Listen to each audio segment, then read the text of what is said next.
Is Misha Aline, agus Hamia Furach out in Halifax. I'm learning Gaelic to feel closer to my ancestors and also to be a part of today's Gaelic community. It's really fun. Hashi Nadal Erish Lehela. Kima Hashiv. Kima Hashiv. Is Misha Heather. Misha Rory. And we like Gaelic because it connects us with the past and it's fun to learn. Yay! Hashin Afurach out in Halifax. And Hashin Adol Ahir de Kela. Smisha Dai, agus Hamia Furach out in Mabou. Agus Hamia Gilmsa Gaelic Swan Mochian agus Mochia. Hashin Adol at Lehela. Smisha Virginia Anna Hashudik. I believe we should all share our Gaelic culture. Hashin Hadola Rush Lachela. Martin Va, Huladunya, is Misha Peter Armstrong. Hello from Windsor, gateway to the Annapolis Valley. I've been learning Gaelic for a few years now and it's been a lot of fun. For me, it's an important link to my Scottish ancestors and a powerful connection to the roots and traditions of one of Nova Scotia's enduring heritage communities.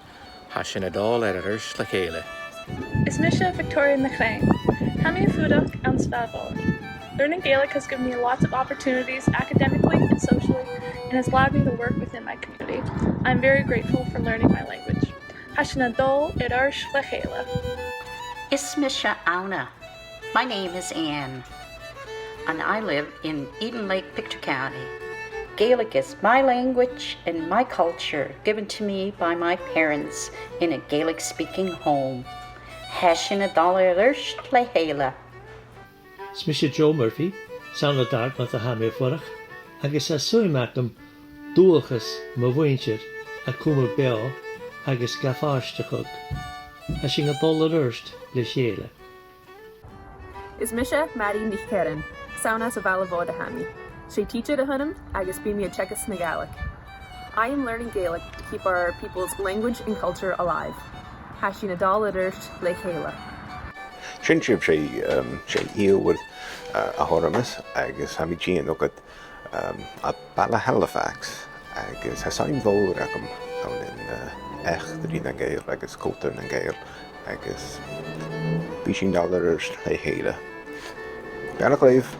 Is Misha Natasha?